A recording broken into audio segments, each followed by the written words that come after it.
I'm excited to introduce today's speaker, Lisa Walden. Lisa is a renowned communication and culture expert and co-founder of Good Company Consulting. Her company's mission is to help organizations create workplaces that don't suck, and is motivated by the simple idea that the key to any great business is to put people first. Please help me welcome Lisa Walden. When I talk to managers, leaders, and CEOs, and I ask them, what are you worried about?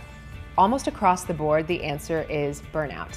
And when we look at the research and the surveys that have been done, not only in the US, but worldwide, that is a major concern as we look at the next 5 to 10 years in the workplace.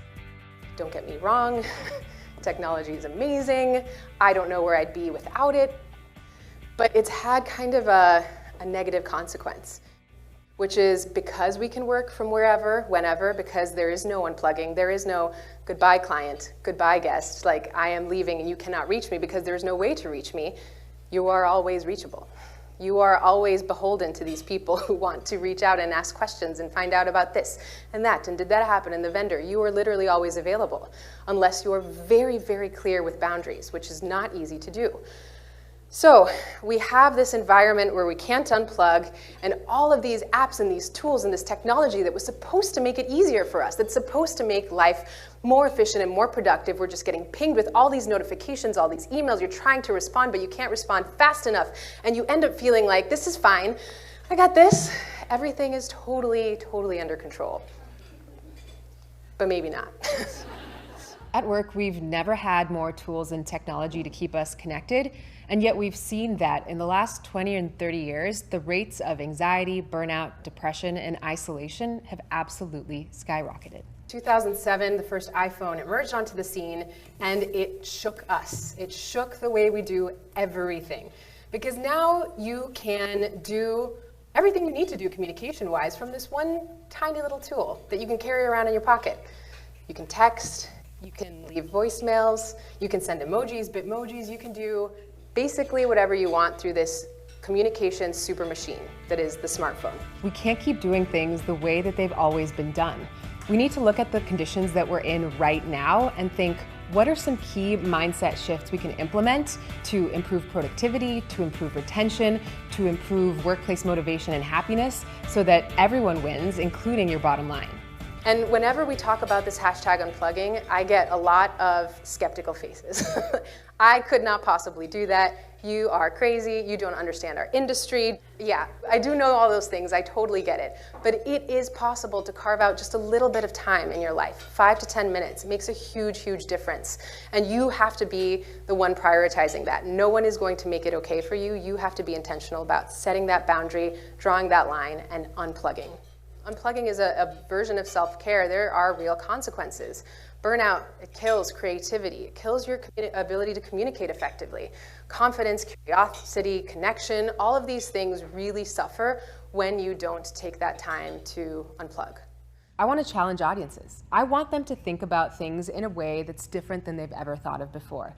That means challenging old conceptions of things like leadership, things like workplace culture, and even the way that we communicate with one another. It's actually not as effective as you think it might be, because the golden rule is about you. It's about how you want to be treated. Thinking about, okay, how do I put myself in their shoes and treat people the way that they wish to be treated, which is the platinum rule.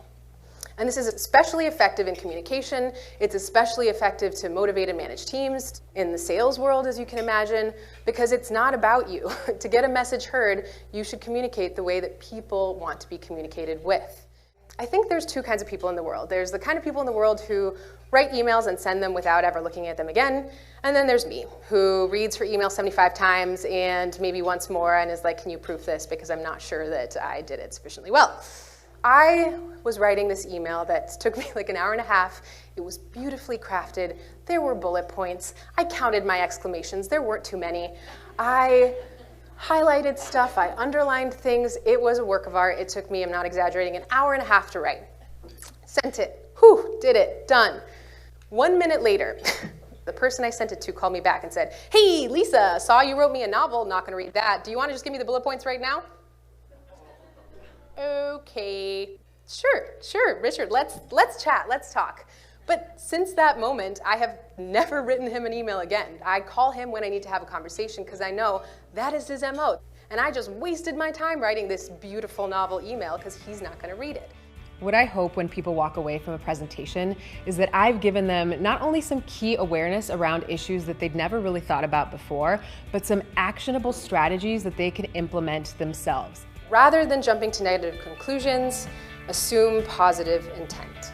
And I heard someone put this to me in such a succinct and really clear way. She said, you never know if someone's coming from adopting a puppy or from their mother's funeral. And that's so true. You never know. Context matters so much, so just assume positive intent and give people benefit of the doubt. When you assume positive intent, you let others know you have confidence in them, and people will often go to great lengths for someone who believes in them.